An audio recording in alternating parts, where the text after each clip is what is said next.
अंग्रेज जो अपने टाउट्स होते थे, जो उन्हें मुखबरियां करते थे, जब जाने लगा तो उसे घोड़े पे बिठाया, दस्तार बांधी और कहा दौड़ाओ घोड़े को। जब वो घोड़ा साहब दौड़े ना तो मगरिब तक, सुबह का सूरज तुलू हुआ और दौड़ता गया, मगरिब तक 83 गांव है, 84 गांव है, 50 गांव है, 60 गांव है, जहां तक वो घोड़ा दौड़ा था वहां तक की सारी जमीन उस बंदे को दे दी। वो जो उनका चेला होता था अंग्रेजों का, उनके जो कुत्ते नहलाता था, उसको दे दी और कहा तुम यहाँ के नवाब हो गए, सर पे दस्तार बांध दी।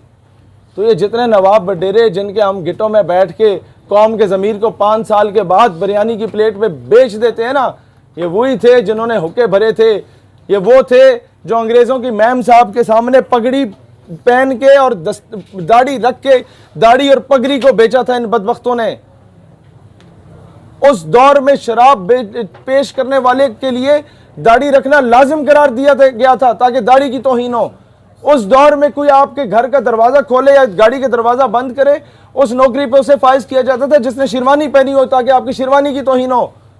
उस दौर में टीपू सुल्तान की तौहीन करने के लिए जो अंग्रेजों के खिलाफ खड़ा हुआ था, जो दरबान होता था, उसको मुंछे रखने पे अलाउंस दिया जाता था कि ये लोग और पैसे देते हैं, गुलामी करो, बूट पॉलिश करो और मुंछे रखो, दाढ़ी रखो, दस्तार रखो। हमारी सकाफत के साथ ये जुल्म हुआ और अफसोस इस बात का है, आज भी 5 स्टार होटल के बाहर चले जाओ, जो गेट आपका खोलेगा उसने शेरवानी पहनी हुई होगी।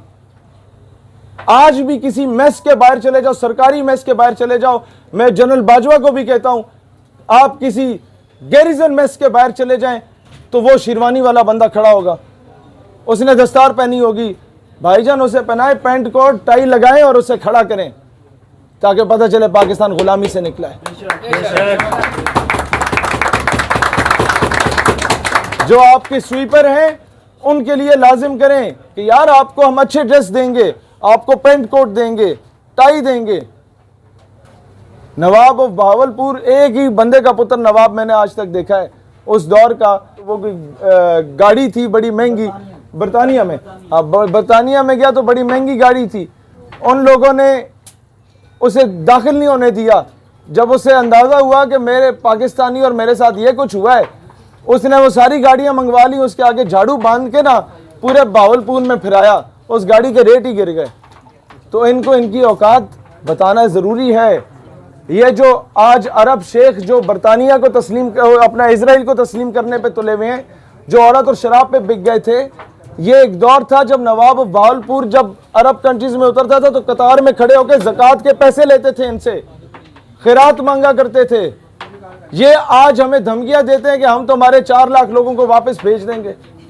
क्यों ऐसा हो रहा है? क्योंकि हमने मौका खुद दिया।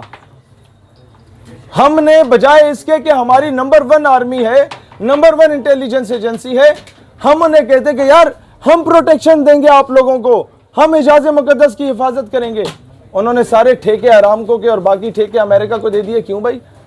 कहीं ना कहीं हमने अपनी पॉलिसी में वीकनेस दिखाई ना, जो उनको मौका मिला। अब तो यह भी सवाल करना पड़ेगा कि जनाब इस्लामिक मिलिट्री अलायंस बने हुए भी 2-2.5 साल हो गए हैं, वो जहाजों का रुख जो करतब दिखाता रहता है वो फलस्तीन या कश्मीर की तरफ क्यों नहीं हुआ? हमारे टैक्सों पे पलने वाले बड़े बड़े अलायंस पूरी उम्मत के टैक्स पे पलने वाले, क्या उसका फायदा क्या है? भाई हम सारी जिंदगी आपके लिए कुर्बानियां देंगे, हम आपसे पहले बॉर्डर पे पहुंचेंगे इंशाल्लाह। हमारी चमिंडा की माओ ने अपने उन बच्चों की तरबियत की थी, सीने से बम बांध के वो हिंदुस्तानी टैंकों पे लेट गए थे। हमारे केपीके की माओ ने जीएसक्यू में 6 सितंबर की तकरीब थी तो वो कहती थी, जब उसे बुलाया गया कि तो बेटा तुम्हारा शहीद हो गया है, आप क्या तासुरात हैं? मैं समझ रहा था वो रो पड़ेगी, लेकिन आफरीन है उस पठान माँ पे कहती है वतन अचर खपामश है, वतन परेशान ना हो, पठान माँ जिंदा अपने बच्चों को तुझ पे कुर्बान करने के लिए। मसला ये है कि वो माए तो कुर्बानियां देंगी और ऊपर जो ये पॉलिसी मेकर बैठे हुए हैं, खुदा का वास्ता है कोई अमली तौर पे काम करो भाईजान कश्मीर के लिए।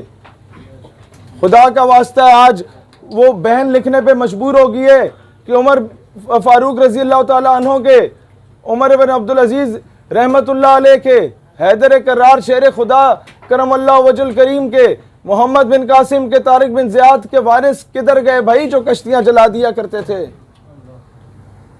वो जवान जो सड़क पे निकलता है दुकान जाने के लिए, उसे हिंदुस्तानी फौजी गिरबान से पकड़ के कहता है आगे तुम्हारे पाकिस्तानी जिनके लिए नारे लगाते थे, जिनके लिए उछलते कूदते थे, क्या जवाब दे वो नौजवान? कब तक वो बोलता रहे बस पाकिस्तान जिंदाबाद, हम आज़ादी लेंगे? भाई आप उसे असला लेके सपोर्ट ना भी करें ना, कम से कम थपकी दे दो। कम से कम अमेरिका को यह बताओ कि भाईजान भगत सिंह अगर फ्रीडम फाइटर है, कमांडर बोसे अगर फ्रीडम फाइटर है, अगर ये ची गुवेरा फिडेल कास्ट्रो अगर फ्रीडम फाइटर है, तो बुरहान वानी भी फ्रीडम फाइटर है भाईजान। फिर ये आपके जो जैश के या लश्कर के या हिज्ब के लोग वहां बगैर तनख्वाहों के शहादतें दे रहे हैं, वो भी फ्रीडम फाइटर है भाईजान। फिर डॉक्टर मनान वानी और अफजल गुरु भी फ्रीडम फाइटर है। ये चीजें क्यों नहीं बताई जाती? उस पे कौम को तकसीम किया जाता है, कहा जाता है नहीं ये तो फलाने मसलक है, या ये पठान है, तो पंजाबी है, इसके बारे से नहीं बोलना। भाई क्यों?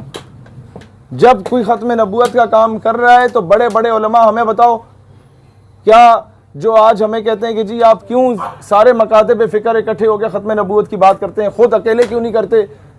भाई आप शाह अमन नूरानी से ज़्यादा पढ़े लिखे हैं।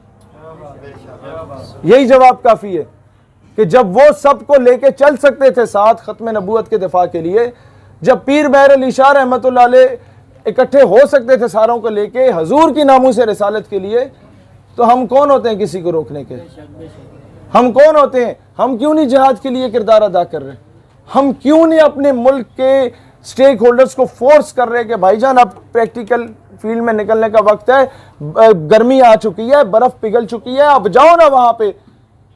मैंने तो इन्हें पहले भी कहा था जब इन्होंने एक गाने बजाए थे, ढोल मारे थे कि इंडिया जा जा कश्मीर से निकल जा, मैंने कहा नहीं निकलेगा, एक और गाना बनाओ, इंडिया दफा हो जा कश्मीर से निकल जा, शायद निकल जाए। फिर भी ना हो तो जनाब ये बड़े भाई साहब को बोलना एक फिल्म में खुद हीरो बन के तशरीफ ले आओ, शायद इंडिया निकल जाए। लेकिन नहीं निकलेगा भाई।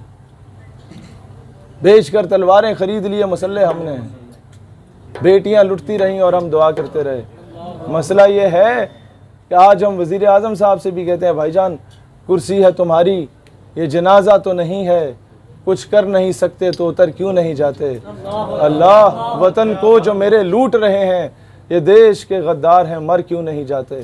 दोस्तान जी वकार, आज हमें बार बार मैं एक बात कहना चाहूँगा, अपने स्कूल्स कॉलेज यूनिवर्सिटीज़ में डाटा इकट्ठा करें, कौन कौन टीचर है जो डायरेक्टली इनडायरेक्टली पाकिस्तान की इस्लामिक आइडियोलॉजी को टारगेट कर रहा है, उसकी खुफिया वीडियोस रिकॉर्ड करें, हम तक पहुंचाएं।